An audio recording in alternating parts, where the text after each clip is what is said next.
Hello everyone, welcome to our channel crack the exam. आज हम continue करेंगे अपना लेक्चर नंबर 6 जो है हमारा इनडिफरेंट कर्व एनालिसिस। तो पार्ट 1 हमने पढ़ लिया है, तो आज हम पढ़ेंगे पार्ट 2। तो हम स्टार्ट करेंगे आज का टॉपिक जो हमारा है part 2, that is properties of indifference curve. क्या टॉपिक है हमारा? प्रॉपर्टीज ऑफ इनडिफरेंस कर्व, और ये इंपॉर्टेंट है पेपर के लिए। इसमें से एमसीक्यू पक्का पूछा जाता है, ठीक है। तो फर्स्ट प्रॉपर्टी मैंने रीजन के साथ एक्सप्लेन किया हुआ, तो आपको प्रॉपर्टीज अच्छे से याद रखनी है। तो फर्स्ट हमारी प्रॉपर्टी जो है वो ये है, indifference curve is downward sloping. कैसा स्लोप है उसका? डाउनवर्ड। तो मैंने आपको याद है इंडिफरेंस शेड्यूल पढ़ाया था, तो मैंने आपको बताया था ना वहां पे दो कॉम्बिनेशन थे, कॉम्बिनेशन ऑफ टू गुड्स। दो गुड्स तो होने ही चाहिए तभी ग्राफ बनता है, कर्व बनता है। तो वहां पढ़ा था ना एप्पल और ऑरेंजेस का। तो जो मार्जिनल रेट ऑफ सब्सटीट्यूशन था ना, जो ऊपर बढ़ा था, गुड्स सेक्रीफाइस्ड अपॉन गेन, तो वो आहिस्ता आहिस्ता क्या होते जा रहा था? डिक्रीज होते जा रहा था ना। तो वही, तो उसकी वजह से ये क्या आ रहा था? Downward sloping. तो इसका रीजन क्या है कि डाउनवर्ड स्लोपिंग क्यों है? क्योंकि law of diminishing marginal rate of substitution. किसकी वजह से? Law of diminishing marginal rate of substitution. अच्छे से पढ़ना, रीजन एमसीक्यू पूछ सकते हैं। तो law of diminishing marginal rate of substitution क्या है? तो ये कुछ भी नहीं, ये कहता है कि जैसे कंज्यूमर है, वो कंज्यूम कर रहा है एक गुड को ज्यादा, जैसे एप्पल और ऑरेंज थे ना, तो अगर उसने एप्पल को ज्यादा कंज्यूम किया, लेकिन उसको उसके बदले में क्या करना पड़ रहा था? ऑरेंज को डिक्रीज। तो यही क्या कहता है? Law of diminishing marginal rate of substitution, कि अगर उसको एक गुड को ज्यादा कंज्यूम करना है तो दूसरे की वैल्यू ऑटोमेटिकली क्या हो जाएगी? कम। ठीक है, तो आपको पता चल गया, उसकी वजह से ये क्या हो गया? Downward sloping. और सेकंड हमारी जो प्रॉपर्टी है वो ये है, indifferent curve is convex to origin. Important, सबसे इंपॉर्टेंट है कि कैसा ओरिजिन है? कन्वेक्स। क्यों? Marginal rate of substitution diminishing. ये मैंने बताया था उस दिन भी, जब हमें एमआरएस निकाला था ना, जो स्लोप ऑफ इंडिफरेंस कर्व होता है, क्या आया था उसकी value? Sacrifice upon gain. First की आई थी 4, फिर आई थी 3, फिर आई थी 2, फिर आई थी 1। आहिस्ते आहिस्ते कम होती जा रही है, डिमिनिशिंग हो रही है ना। तो उसकी वजह से इसका कैसा ओरिजिन बन रहा है, मतलब इसका कैसा ग्राफ बन रहा है? Convex to origin. ठीक है, ये शेप ये देख लो, कन्वेक्स टू, ये ओरिजिन होता है, पता है ना आपको। इसके ओरिजिन के कैसे कंपेयर करोगे तो इसको कैसे दिखेगा आपको? ये कन्वेक्स।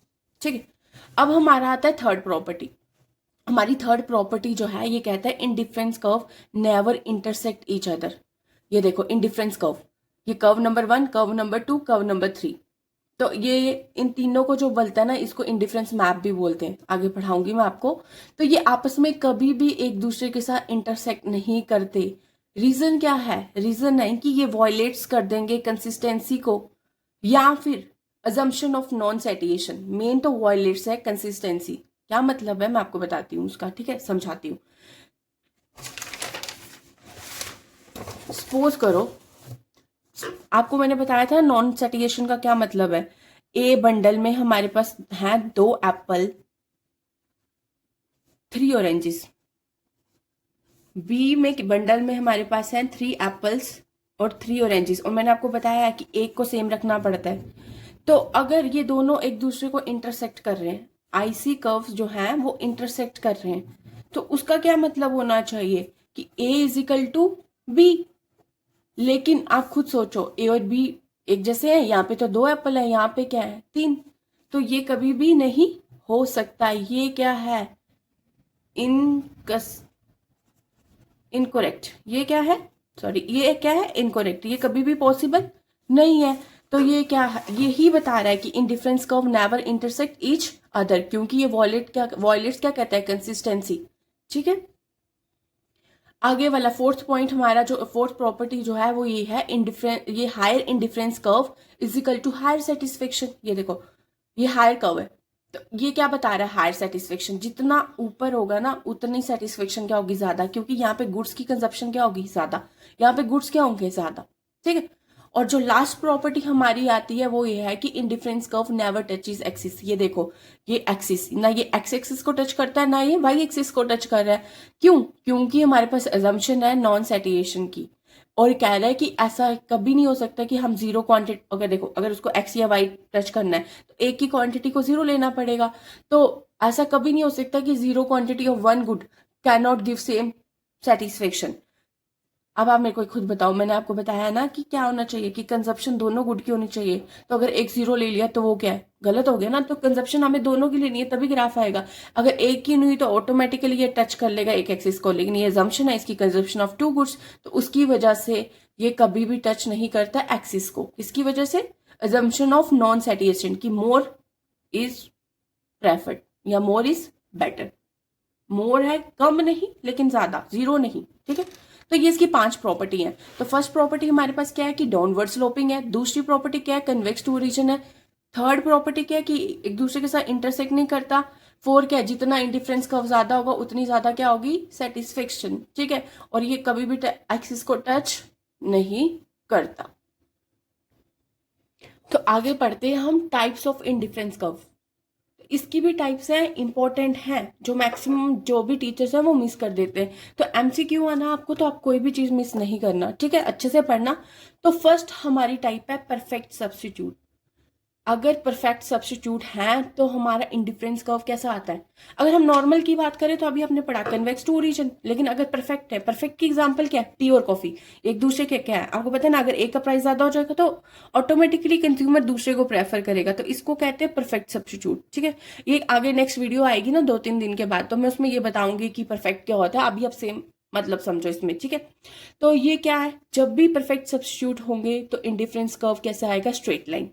अगर कोई भी चीज आपको पता है ना, जब भी कोई चीज ग्राफ स्ट्रेट आता है और ग्राफ इसका जो स्लोप, मतलब जैसे आपने पढ़ा ना स्लोप, वो किस पे डिपेंड करती है? एमआरएस पे।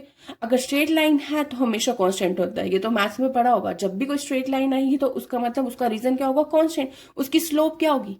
स्लोप मतलब एमआरएस, वो क्या आएगा? कांस्टेंट। तो परफेक्ट सब्स्टिट्यूशन में इंडिफरेंस कर्व हमारे पास कैसा आता है? स्ट्रेट लाइन, ठीक है।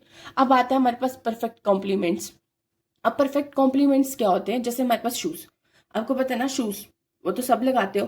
तो एक लेफ्ट पेयर होता है और एक मतलब एक लेफ्ट साइड होती है, एक पेयर में दो चीजें होती है, एक लेफ्ट और एक राइट, एक लेफ्ट शूज एक राइट शूज। तो ये एक दूसरे के क्या है? परफेक्ट कॉम्प्लीमेंट्स है। तो इस में इंडिफरेंस कर्व की जो शेप आती है वो कैसी आती है? L shaped.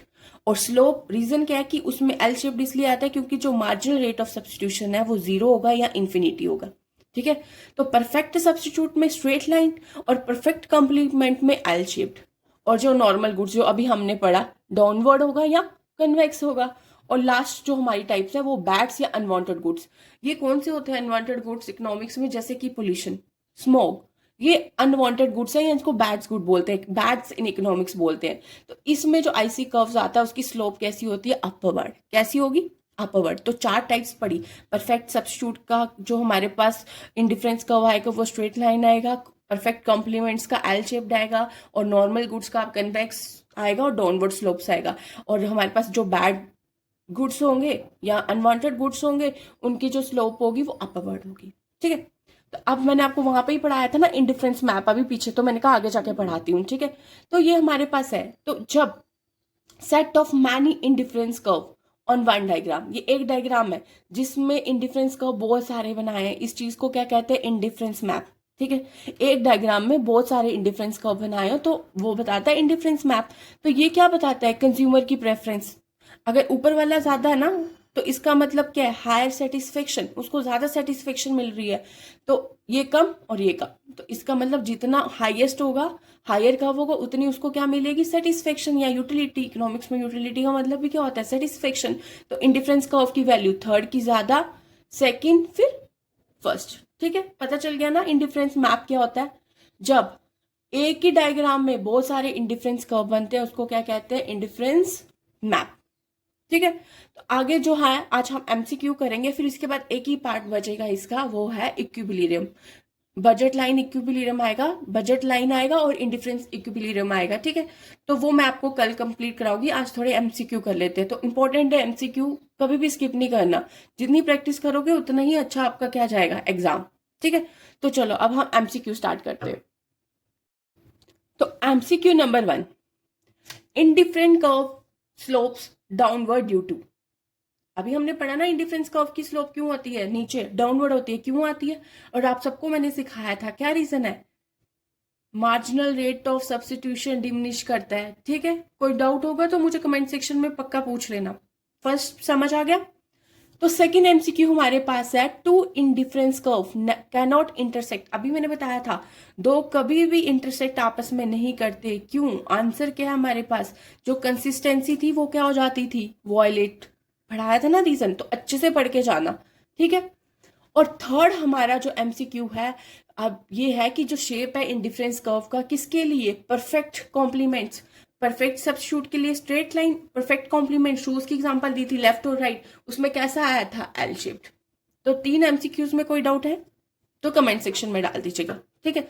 अब फोर्थ एमसीक्यू हमारा है कि हायर इंडिफरेंस कर्व। अभी पढ़ाया, जितना ज्यादा इंडिफरेंस प्रॉपर्टी है कि हायर कर्व होगा उतनी ज्यादा क्या होगी, satisfaction. Lower satisfaction, same satisfaction, higher satisfaction या जीरो सेटिस्फेक्शन। तो आंसर हमारा क्या है, हायर सेटिस्फेक्शन, ठीक है। तो चलो अगले पे चलते हैं अब। MCQ number fifth. MCQ number fifth हमारा क्या है, indifference curve never touches axis because of.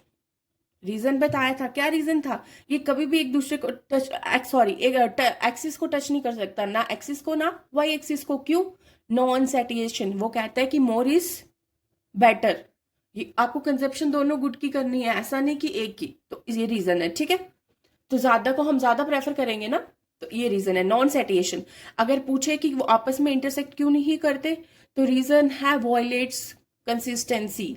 अगर वो एक्सिस को टच नहीं करते, रीजन क्या है, नॉन सेटिएशन, ठीक है। प्रोनाउंसिएशन फिर भी मैं एक बोल रही हूँ, क्रॉस चेक कर लेना।